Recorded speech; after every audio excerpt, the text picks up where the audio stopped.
Robert De Niro walks off a liberal talk show. After getting asked this question, the cameras were rolling. The audience sat forward in their seats. Everyone in the studio knew what was about to happen. This wasn't just another interview. This was a setup.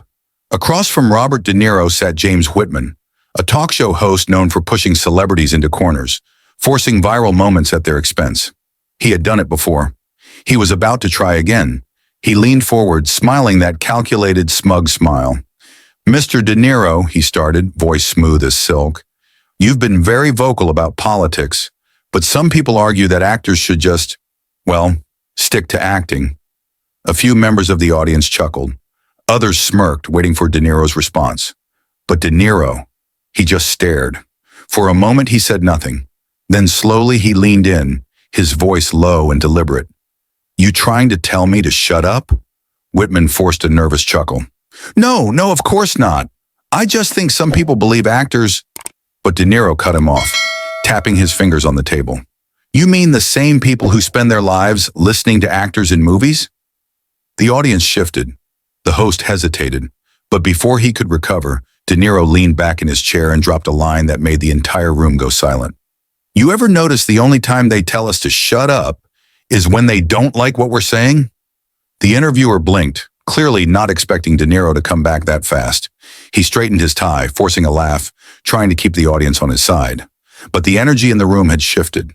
"Look, Robert," he said, carefully choosing his words, "you're a legend, no doubt about that. But don't you think actors, people with massive influence, should be more responsible with their opinions? I mean, when you speak, millions listen. That's a lot of power." De Niro exhaled through his nose, shaking his head with an amused smirk. "Power," he repeated, voice thick with disbelief. "You think actors have power? Buddy, the real power is with the people who sign your checks." The audience reacted instantly. A few gasps, some murmurs. Whitman's smile tightened. He wasn't expecting De Niro to go there. De Niro leaned forward, eyes locked on the interviewer. "Actors don't decide what gets made. We don't control what gets written, what gets censored, what gets buried. You want to talk about power? Look at the people who decide what you're allowed to talk about." The interviewer froze. The audience leaned in. De Niro tapped the table again. "You know exactly who I'm talking about." Whitman shifted in his seat. His polished, media-trained confidence was starting to crack. "That's not what this interview is about," Whitman said quickly, trying to redirect. "I'm just asking if maybe it's dangerous when actors use their platform for political influence." De Niro raised an eyebrow. "Dangerous?" He chuckled, shaking his head. "So it's dangerous when I talk, but not when celebrities push your side's agenda? I don't remember you telling them to just stick to acting." The crowd stirred. Whitman swallowed. He was losing the room. "You ever notice," De Niro continued, his voice like a slow-rolling storm, "the same people who tell you not to speak are the ones who never shut up." The audience erupted. Some clapped, some gasped, some just stared. The interviewer shifted again. He had one last card to play. "All right, Robert," he said, forcing a smirk, "but let's be real. Some people think your views are outdated, that you're just an old man stuck in the past. Maybe it's time to move forward." Silence. De Niro stared at him, the kind of stare that made entire movie theaters go dead quiet. Then he leaned in. "You ever see a tree being cut down?" Whitman blinked. "What?" "A tree," De Niro repeated, voice low. "Takes years, decades to grow strong. Deep roots, solid, weathered storms. But then some guy comes along, takes one swing with an axe and says, 'It's time to move forward.'" The audience froze. De Niro nodded slowly. "And when that tree falls," he tapped the table once, "it doesn't grow back overnight." Whitman had nothing at all. De Niro sat back, folding his arms. "You want to move forward? Fine. Just make sure you know what you're cutting down." The audience exploded. Some jumped to their feet. Some just sat there, stunned. The energy in the room was completely different now. Whitman tried to salvage it, flipping through his cue cards, but De Niro was already standing up. And then he walked off the set. No mic drop, no dramatic exit, just a man who had nothing left to say because he had already said everything. And by the time that moment hit the internet, everything changed. The moment Robert De Niro stepped off the set, chaos erupted backstage. Producers scrambled, earpieces buzzing with frantic voices. The interviewer, James Whitman, sat frozen in his chair, trying to process what had just happened. This wasn't how it was supposed to go. The cameras cut to commercial, but the damage was already done. Someone in the live audience had recorded the entire exchange on their phone, and before the network could edit, spin, or bury the moment, the internet had already seen it. Within minutes, Twitter was on fire.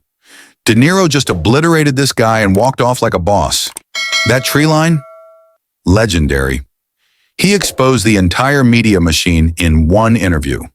By the time the network finally uploaded the official version of the interview, it was too late. Because the unedited clip, it had already gone viral. The internet reacts and the backlash begins. News outlets scrambled to control the narrative. Some called De Niro's walkout a tantrum. Others labeled him out of touch. But the audience wasn't buying it. Podcasters broke down the moment frame by frame. Clips flooded TikTok. YouTube videos dissected every single word he said. The debate was everywhere. On one side, people said, De Niro just proved why free speech matters. The media only wants actors to speak when they say the right things. He didn't walk out because he lost. He walked out because he won. On the other side, critics pushed back. This is why actors should stay in their lane. De Niro is clinging to the past. Hollywood is changing. He couldn't handle tough questions, so he bailed. But then, something unexpected happened. Hollywood figures start speaking out days past. The clip refused to die down. And then other actors started weighing in. One A-list celebrity tweeted, "He's not wrong. The rules aren't the same for everyone. And we all know it." Another posted, "Funny how some people are allowed to say whatever they want, but others get shut down the second they speak up." A legendary filmmaker shared a simple clip of the interview with one word: respect. Suddenly, this wasn't just a viral moment. It was a wake-up call. People weren't just talking about De Niro. They were talking about who gets to speak, who gets silenced, and who pulls the strings behind it all. And then, a week later, De Niro finally spoke. It wasn't a press conference. It wasn't a carefully worded PR statement. It was a simple moment. A reporter caught De Niro outside a restaurant in New York. The paparazzi swarmed him, cameras flashing.